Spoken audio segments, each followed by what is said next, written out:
बिस्मिल्लाहिर्रहमानिर्रहीम। अस्सलाम वालेकुम डियर स्टूडेंट्स। आज का हमारा लेक्चर चैप्टर नंबर 12 हाइड्रोकार्बन्स में अल्कीन्स से मुतालिक है।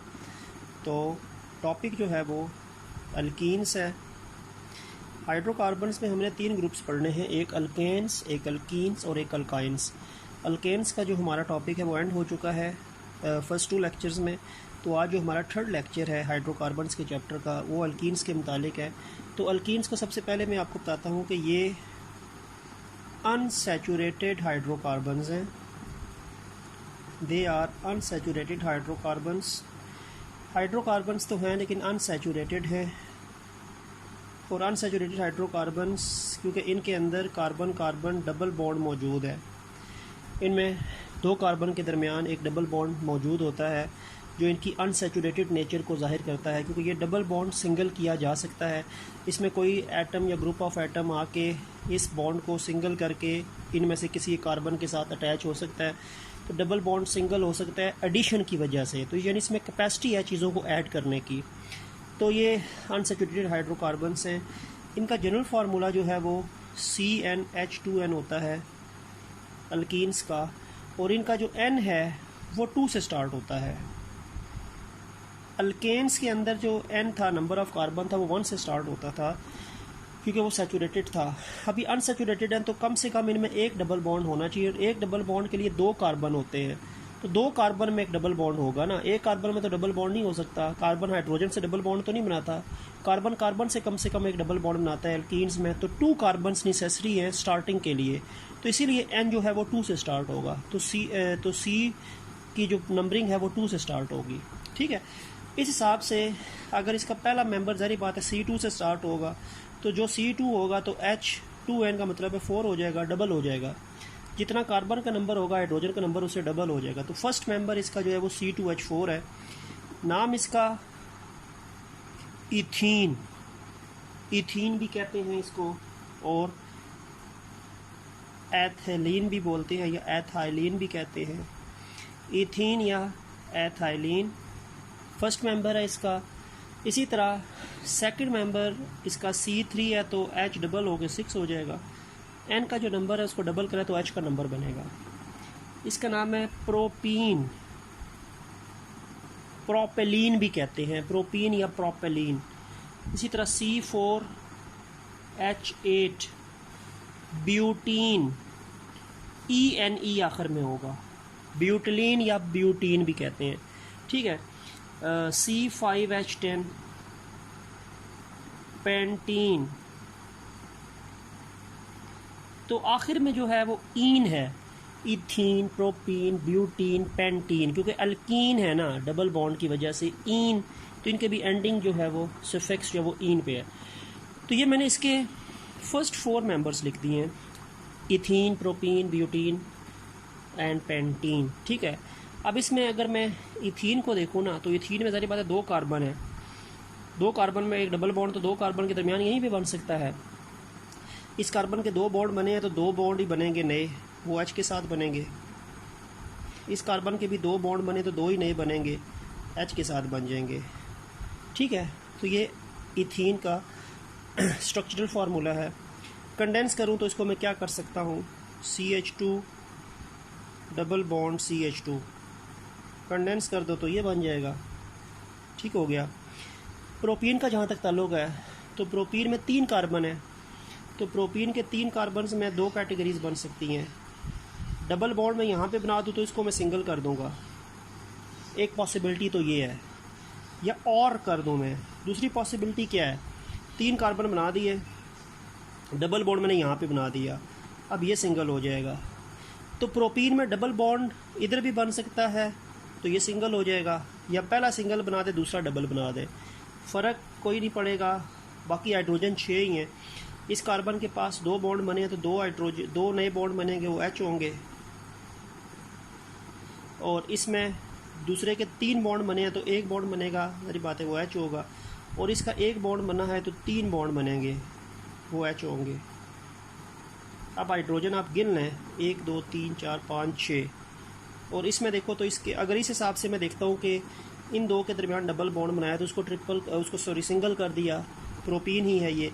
इसके 2 बॉन्ड बने तो 2 नए बॉन्ड बनेंगे, H होंगे, इसके 3 बॉन्ड बने हैं तो एक बनेगा H, इसका एक बना है तो 3 बनेंगे H। ये दोनों प्रोपीन्स है, बोथ ऑफ देम आर प्रोपीन्स, ठीक है, ये दोनों प्रोपीन्स है, ठीक हो गया। अच्छा, तो फिर इसके बाद आप अगर हम ब्यूटीन पे आएँ या पेंटीन पे आएँ तो फिर हमारे पास कॉन्सेप्ट शुरू हो जाता है 1 ब्यूटीन या 2 ब्यूटीन, या पेंटीन में 1 पेंटीन या 2 पेंटीन। इथीन या प्रोपीन तक कोई 1-2 का कॉन्सेप्ट नहीं है, वो सिर्फ इथीन है और ये सिर्फ प्रोपीन है। लेकिन ब्यूटीन में 1-2 ब्यूटीन, 2 ब्यूटीन और पेंटीन और इसके आगे जो हायर हाइड्रोकार्बन्स हैं अल्कीन्स के, उनमें 1, 2 या 3 के नाम से भी उनके नाम के साथ एक चीज़ नंबर जो कांस्टेंट है वो ऐड होता है। तो उसकी बात अगर हम करते हैं तो उसको हम डिस्कस करें तो उसमें क्या आया कि चलो मैं ब्यूटीन की बात कर लेता हूँ, क्योंकि आपकी बुक में भी ब्यूटीन की एग्जांपल दी हुई है। तो देखें, सिंपल ही है, कोई रॉकेट साइंस नहीं है इसमें भी। ब्यूटीन C4H8, ठीक है, ये इसका। अब देखो 4 कार्बन है ना, 1 2 3 4, इधर डबल बॉन्ड बना दें तो इनको सिंगल कर दें। एक पॉसिबिलिटी ये होगी, एक पॉसिबिलिटी ये हो सकती है इधर डबल कर दें, इनको सिंगल कर दें, और थर्ड पॉसिबिलिटी भी है इसको डबल कर दें, इनको सिंगल कर दें, ठीक है। ये 3 पॉसिबिलिटीज़ हो सकती है ना।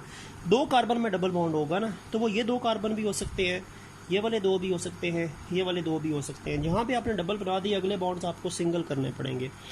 अब हाइड्रोजन जोड़ देते हैं, इसके पास 2 बॉन्ड बने हैं तो 2 ही नए बनाएगा, ये H होंगे, इसके 3 बने हैं ना तो ये एक नया बनाएगा। वो H, वो जो नया बनाएगा वो बेशक ऊपर बना दे या नीचे बना दे, किसी भी जगह बना दे। इसके 2 बने हैं तो 2H बनाएगा, इसका एक बना है तो 3H के साथ इसके बॉन्ड नए बनेंगे। आप हाइड्रोजन काउंट करो तो 8 ही हैं, 1 2 3 4 5 6 7 8। इसमें देखते हैं, एक बॉन्ड बना है तो 3 बनाएगा, वो H होंगे।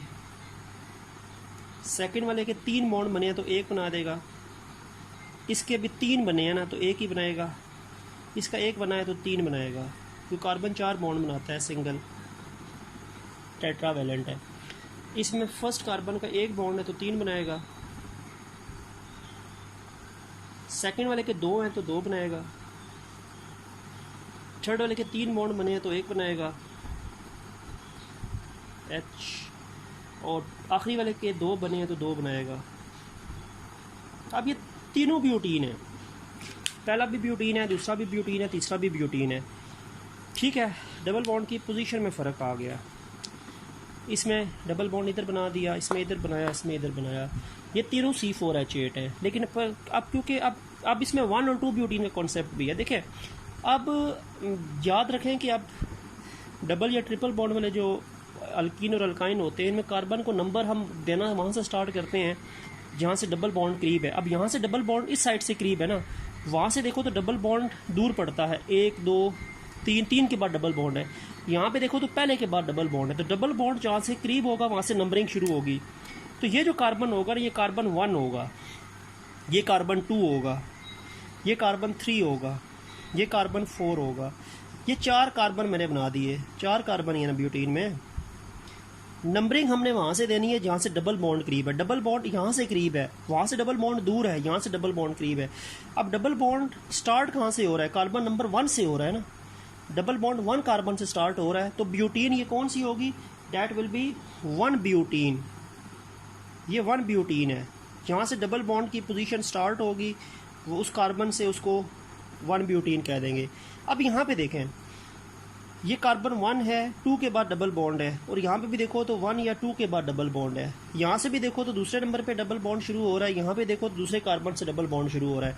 तो यहाँ पे नंबर आप इधर से भी दे सकते हैं, यहाँ से भी दे सकते हैं, जहाँ से मर्जी नंबर दें, क्योंकि कार्बन डबल बॉन्ड बिल्कुल सेंटर में करके है, एक तरीके सिमेट्रिकल पोजीशन पे है। तो यहाँ से भी दूँ तो 2 नंबर पे आएगा, यहाँ से भी दूँ तो 2 नंबर पे आएगा। चलो मैं यहाँ से दे देता हूँ, ये 1 है, ये 2 है, ये 3 है, ये 4 है। तो कार्बन 2 से स्टार्ट हो रहा है ना, डबल बॉन्ड 2 से स्टार्ट हो रहा है, तो ये कौन सी ब्यूटीन होगी? 2 ब्यूटीन होगी। This is 2 butene. जहाँ से डबल बॉन्ड स्टार्ट होगा उस कार्बन से उस ब्यूटीन का नाम बनाया जाता है। अब इसको देखते हैं, यहाँ से देखें डबल बॉन्ड कहाँ से करीब है, यहाँ से करीब है, इस साइड से डबल बॉन्ड करीब है, तो यहाँ से नंबर देना शुरू करेंगे। जहाँ से डबल बॉन्ड करीब होगा वहाँ से कार्बन को नंबर देना शुरू करेंगे। तो यहाँ से देखो तो कार्बन 1 से डबल बॉन्ड शुरू होता है, यहाँ से देखो तो 3 से शुरू होगा, तो मैं 1 से यहाँ से शुरू करूँगा। तो डबल बॉन्ड की पोजीशन कार्बन नंबर्स को आइडेंटिफाई करेगी कहाँ से शुरू करना है। तो यहाँ से डबल बॉन्ड यहाँ से करीब था तो मैंने इसको 1 दे दिया, ये 2 हो गया, ये 3 हो गया, ये 4 हो गया। अब कार्बन कहाँ से डबल बॉन्ड शुरू हो रहा है, किस नंबर से शुरू हो रहा है, 1 से, तो ये भी 1 ब्यूटीन है। This is also 1 butene.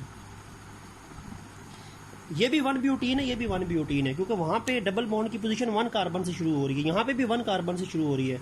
अक्सर बच्चे ऐसा करते हैं 1 2 3 4 यहाँ से नंबर देना शुरू करते हैं, फिर इसको 3 ब्यूटीन कहते हैं। ऐसा गलत है।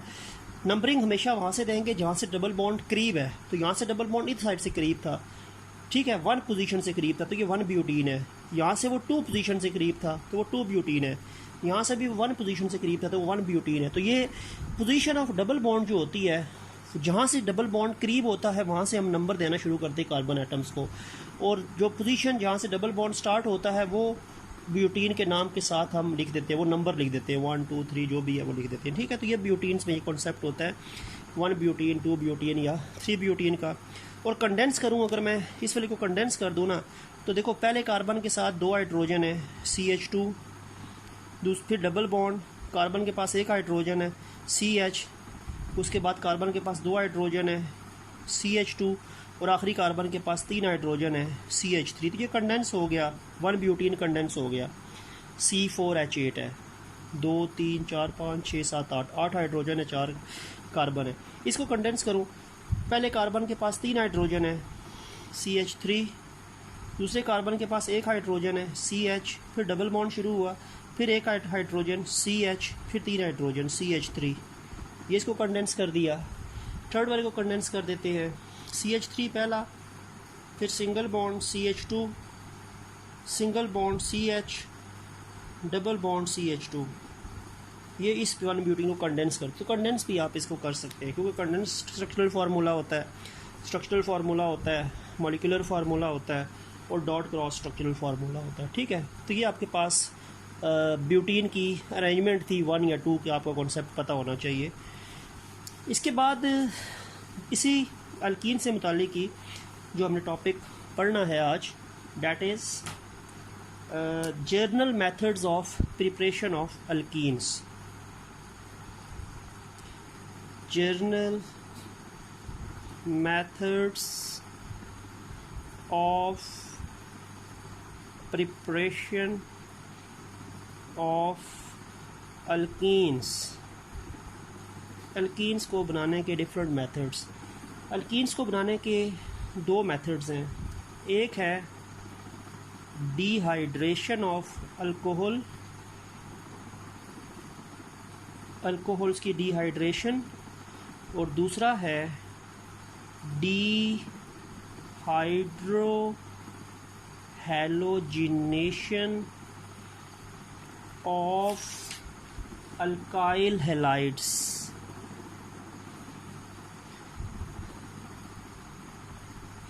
तो ये 2 मेथड्स हैं।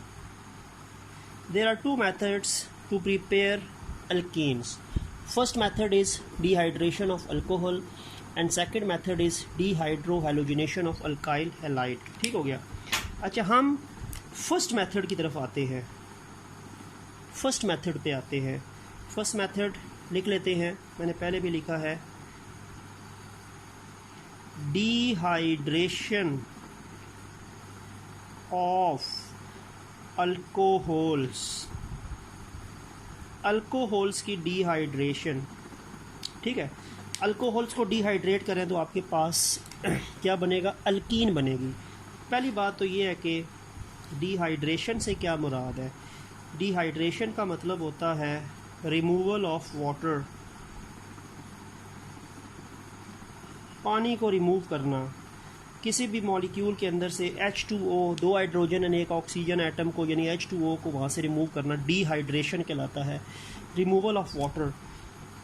और अल्कोहल्स क्या होते हैं? अल्कोहल्स हमने एक फंक्शनल ग्रुप पढ़ा था, alkyl radical single bond OH, ये होते हैं जी अल्कोहल्स। अल्कोहल में ज़ाहिर बात अल्काइल रेडिकल है, तो सबसे पहला अल्काइल रेडिकल मिथाइल है, ये भी हो सकता है, CH3OH भी हो सकता है, जिसको हम क्या कहते हैं, मैथनॉल कहते हैं, या मिथाइल अल्कोहल भी कहते हैं, या नया रूल मैथनॉल इसका नाम है, फर्स्ट अल्काइल रेडिकल। ठीक है, फिर इसी तरह इथाइल भी हो सकता है, CH3CH2 भी हो सकता है, इथाइल 7 OH, इसका नाम एथेनॉल। और प्रोपाइल भी हो सकता है, क्योंकि अल्काइल रेडिकल तो कुछ भी हो सकता है ना, CH3CH2CH2OH, प्रोपेनॉल,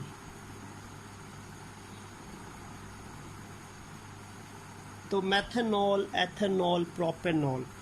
ठीक है, ये तीन आपके पास मैंने 3 अल्कोहल्स बना दिए।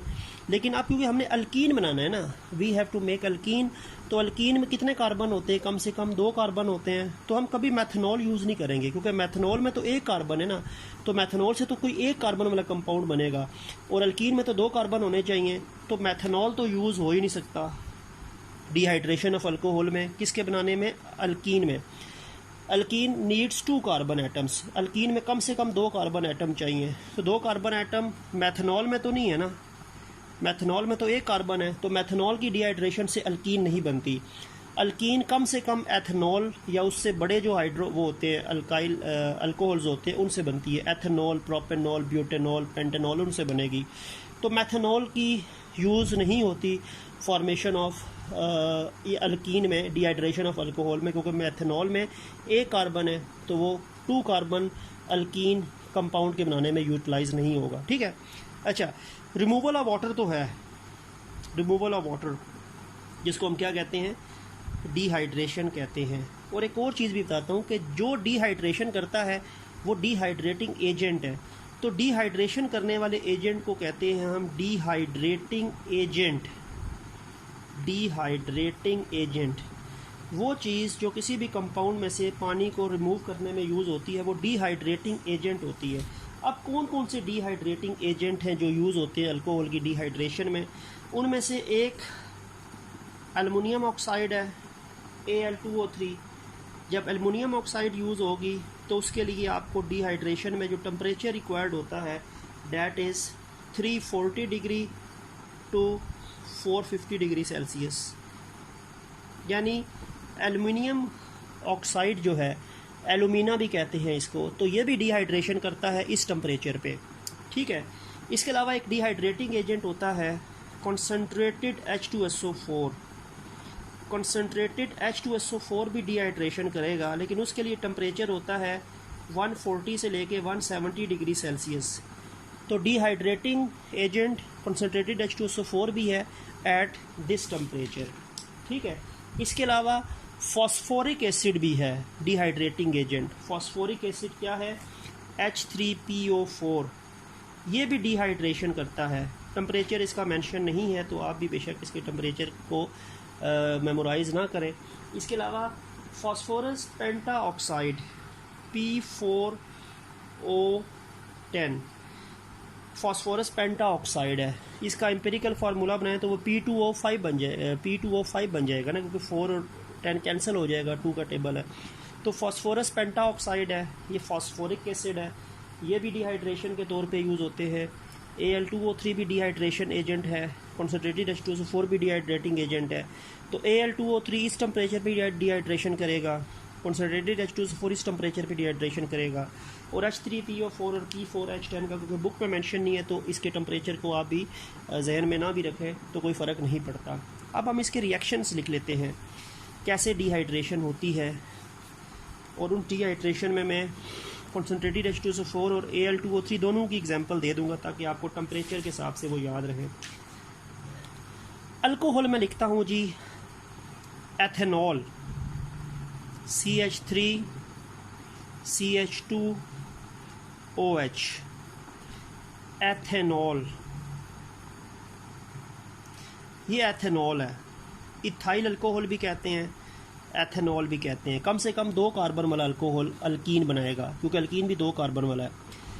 ठीक है, लेट्स सपोज कि यहाँ पे मैं डिहाइड्रेटिंग एजेंट क्या यूज़ कर रहा हूँ, एलुमिनियम ऑक्साइड, एलुमिना, जिसमें टेम्परेचर 340 से लेके 450 डिग्री सेल्सियस है। अब डिहाइड्रेशन का मतलब होता है पानी का रिमूव होना, H2O। अब 2 कार्बन है, इस कार्बन में से ये जो सेकंड कार्बन है ना, इसमें से OH निकलेगा, और इसके साथ वाला जो कार्बन है इसमें से एक H निकल जाएगा। वाटर पूरा का पूरा एक जगह से नहीं निकलेगा, OH एक कार्बन से निकलेगा, और OH के साथ वाला जो कार्बन, यानी जिस कार्बन का OH निकल रहा है उसके साथ वाले कार्बन का H निकलेगा। जैसे ये CH2 वाले कार्बन का OH निकला है, तो CH2 वाले कार्बन के साथ CH3 वाला कार्बन है तो उसका H निकलेगा। H इधर से निकल गया, OH इधर से निकल गया, इसका मतलब है इसका भी एक बॉन्ड कम हो गया, इसका ये वाला बॉन्ड कम हो गया CH2 वाले का, OH वाला, और CH3 वाले का एक हाइड्रोजन वाला बॉन्ड कम हो गया। तो मजबूरन इनको आपस में एक नया बॉन्ड बनाना पड़ेगा। वो CH2 रह गया, दरमियान में सिंगल बॉन्ड था, तो इसका बॉन्ड कम हुआ, साथ दूसरे CH2 का बॉन्ड भी कम हुआ, तो इनको आपस में डबल बॉन्ड बनाना पड़ेगा। ठीक है, कार्बन क्योंकि 4 बॉन्ड बनाता है ना, तो इन दोनों के 4 बॉन्ड बने थे, लेकिन CH2 का एक बॉन्ड कम हुआ OH निकलने से, CH3 का बॉन्ड कम हुआ H निकलने से। तो H और OH क्या है, वाटर ही है ना, ये तो मिलके वाटर बन जाएगा, HOH मिलके वाटर बन गया, और साथ पीछे आपके पास क्या बचा, यहाँ पे CH2 रहा, यहाँ पे CH2 रहा, बॉन्ड दरमियान में डबल हो गया। तो ये आपके पास एथेनॉल से अल्कीन बना। कौन सी अल्कीन बनी, इथीन बनी, जो फर्स्ट है। अब लेट्स सपोज मैं प्रोपेनॉल यूज़ करता हूँ। प्रोपेनॉल में प्रोपाइल अल्काइल रेडिकल होता है, CH3 CH2 CH2 OH। अब लेट्स सपोज कि मैं कॉन्सेंट्रेटेड H2SO4 लिख देता हूँ। टेम्परेचर इसके लिए होता है 140 बाई 170 डिग्री सेल्सियस। अब देखें, इस कार्बन के पास OH है ना, OH कौन से कार्बन के पास है, OH इस कार्बन के पास है, इस कार्बन का OH निकल जाएगा, इसके साथ वाला कार्बन इसका एक H निकल जाएगा। ठीक है, तीसरे को मैं नहीं छेड़ूंगा, जिस कार्बन का OH निकलेगा उसके साथ वाले कार्बन का H निकलेगा। तो OH इस कार्बन का निकला, इसके साथ वाले कार्बन का H निकला, H और OH मिलके क्या बना, वाटर बन गया ना। पीछे क्या बचा, ये CH3 तो वैसे ही है, उसको तो बिल्कुल भी चेंज नहीं हुआ, कोई तकलीफ नहीं पहुंची।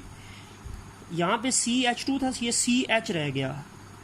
ठीक है, बॉन्ड सिंगल था, डबल हो गया, और ये CH2 बचा, क्योंकि CH2 का बॉन्ड कम हुआ OH वाला, और CH2 का एक हाइड्रोजन वाला बॉन्ड कम हुआ, तो मजबूरन इनको आपस में नया बॉन्ड बनाना पड़ेगा। CH और CH2 के दरमियान एक नया बॉन्ड बन जाएगा, क्योंकि जब निकलती हैं चीज़ें तो बॉन्ड बढ़ते हैं, जब चीज़ें ऐड होती हैं तो बॉन्ड कम होते हैं। तो इस कार्बन का OH निकला, इसके साथ वाले कार्बन का H निकला, तो दरमियान में एक नया बॉन्ड बन गया, और ये H और OH मिलके क्या बन गया, वाटर बन गया। और ये प्रोपेनॉल था। इस अल्कोहल का नाम क्या था, क्योंकि इसमें प्रोपाइल अल्काइल रेडिकल था, तो प्रोपेनॉल। और प्रोपेनॉल से जो अल्कीन बना वो कौन है, प्रोपीन है ना, प्रोपीन। एथेनॉल से इथीन बना, प्रोपेनॉल से प्रोपीन बना, ब्यूटेनॉल से ब्यूटीन बनेगा, वो फिर आगे चलता जाएगा। ठीक है, तो ये कॉन्सेप्ट था डिहाइड्रेशन ऑफ अल्कोहल। सेकंड जो इसके अंदर आपके पास मेथड है प्रिपरेशन का, इसका अल्कीन की प्रिपरेशन का सेकंड मेथड जो है, that is basically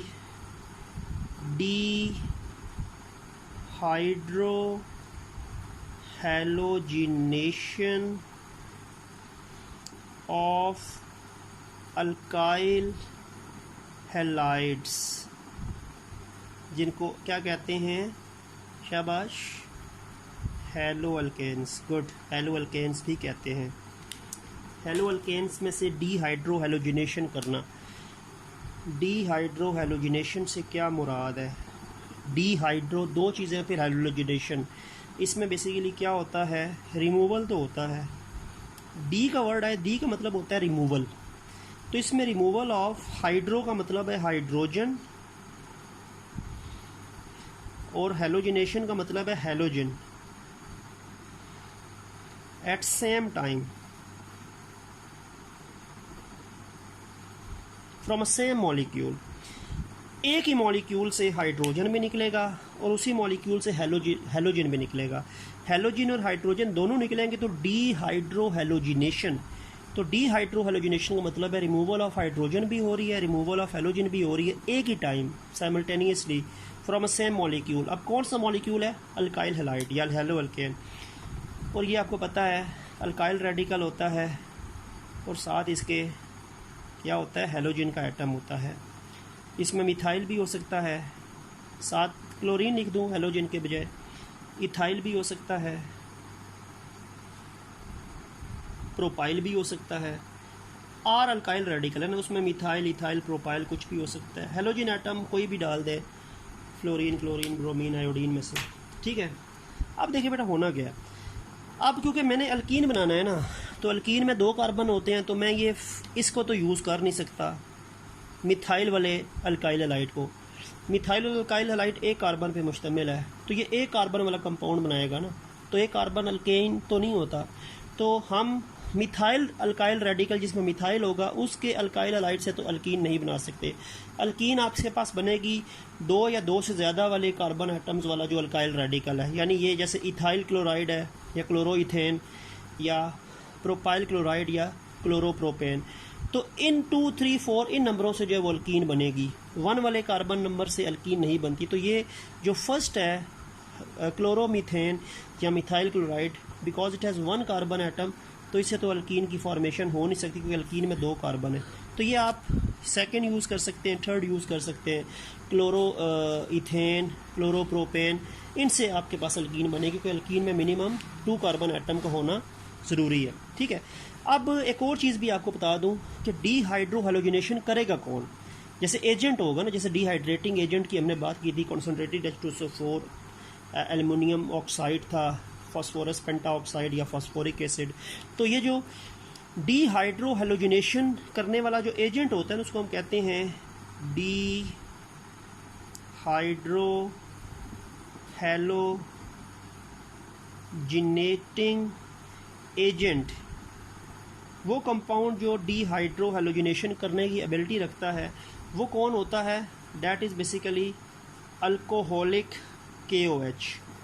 potassium hydroxide को अल्कोहल में डिज़ोल्व करें तो वो अल्कोहलिक पोटेशियम हाइड्रोक्साइड बनता है, उसको हम अल्कोहलिक KOH कहते हैं। तो अल्कोहलिक KOH जो होता है वो बेसिकली डीहाइड्रोहैलोजिनेशन करता है अल्काइल हैलाइड की, ठीक है। तो यानी ये होना ज़रूरी है आपके पास अल्काइल हैलाइड की डीहाइड्रोहैलोजिनेशन के लिए। अब रिएक्शन लिख लेते हैं, आपको आइडिया हो जाएगा, कॉन्सेप्ट भी क्लियर हो जाएगा।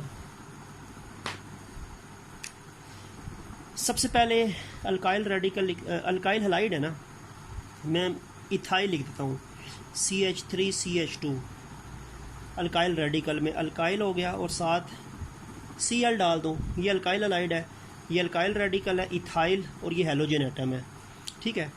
इसमें डीहाइड्रोहैलोजिनेशन करनी है, पोटेशियम हाइड्रोक्साइड अल्कोहल की मौजूदगी में, अल्कोहलिक KOH कहते हैं। होना वैसे ही है बेटा।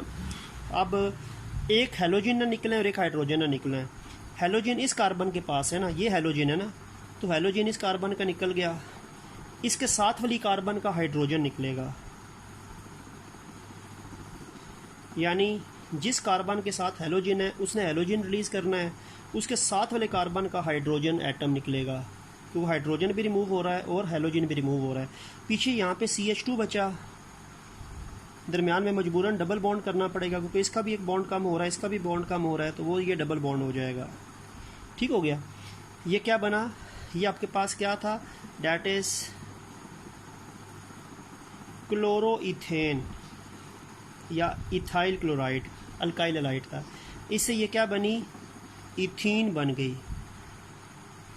अच्छा पीछे क्या है? ये H और ये OH। अच्छा पहले क्या, पहले चले बताता हूँ कि ये Cl और ये K, ये मिलके बनेगा KCl, और फिर ये OH और H बचा, ये मिलके क्या बनेगा? वाटर बन जाएगा H2O। तो यानी एक कार्बन का जिसके साथ हैलोजन अटैच है उसका हैलोजन निकलेगा, उसके साथ वाले कार्बन का हाइड्रोजन निकला, तो इनमें दरमियान में डबल बॉन्ड आ गया, ये Cl जाके पोटेशियम से मिलेगा KCl, और यहाँ का इसका OH जो बचा और ये H मिलके H2O बनेगा। ये क्लोरोइथेन से मैंने आपको एग्जांपल दे दी है। अब चले मैं कैसे करता हूँ, क्लोरोप्रोपेन की बात कर लेता हूँ। अब इथाइल रेडिकल, अब अल्काइल रेडिकल जो मैं यूज़ करता हूँ वो प्रोपाइल है।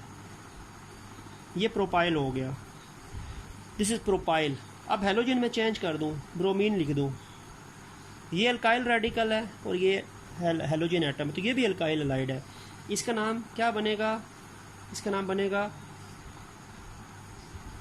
ब्रोमो, 3 कार्बन से बनेगा प्रोपेन, ब्रोमो प्रोपेन, या पुराना नाम इसका होगा प्रोपाइल ब्रोमाइड, लेकिन ब्रोमो प्रोपेन इसका नया नाम है। इसमें भी वही KOH आएगा, वही अल्कोहल की मौजूदगी में अल्कोहलिक KOH है ना। किस कार्बन के पास हेलोजन है, हेलोजन ब्रोमीन है ना, ब्रोमीन इसके कार्बन के पास है, CH2 वाले के पास। इस कार्बन का क्या निकल गया, हेलोजन निकला, इसके साथ वाले कार्बन का हाइड्रोजन निकलेगा। जिस कार्बन का हेलोजन निकलेगा उसके, अब इस CH2 वाले कार्बन का हेलोजन निकला ना, तो इसके साथ एक और कार्बन है CH2 के नाम से, उसका हाइड्रोजन निकलेगा। ये CH3 वाले का कुछ नहीं निकलेगा, CH3 वाले के साथ हेलोजन अटैच नहीं था, तो ना ये हेलोजन वाले का नेबर था। तो हेलोजन वाला ये कार्बन था जिसका हेलोजन निकला, और हेलोजन का नेबर कार्बन का हाइड्रोजन निकलेगा, जो उसके एडजेसेंट साथ जो कार्बन होता है। ठीक है, अब पीछे क्या बचा देखें, CH3 तो वैसे ही है, CH रह गया, दरमियान में बॉन्ड डबल हो जाएगा, और CH2, क्योंकि जब इसका भी एक एटम निकल गया, इसका भी बॉन्ड कम हो रहा है, इसका भी बॉन्ड कम हो रहा है, दरमियान में नया बॉन्ड बनेगा। तो CH3 single bond, CH double bond, CH2 plus ये जो Br निकल रहा है, ये K से मिलके बना रहा है KBr, पोटेशियम ब्रोमाइड, और H और OH यहाँ से बचा, वो मिलके क्या बना रहा है, वाटर बना रहा है। ठीक है, और ये आपके पास अल्कीन बन गई है। और ये कौन सी अल्कीन है, प्रोपीन है, प्रोपीन, क्योंकि प्रोपाइल अल्काइल रेडिकल था तो प्रोपीन बनी थी, यहाँ पे इथाइल अल्काइल रेडिकल का तो इथीन बनी थी। तो ये अल्कोहलिक KOH डिहाइड्रो हेलोजनेशन करेगा, जिस कार्बन का हेलोजन होगा उसके साथ वाले कार्बन का हाइड्रोजन निकलेगा।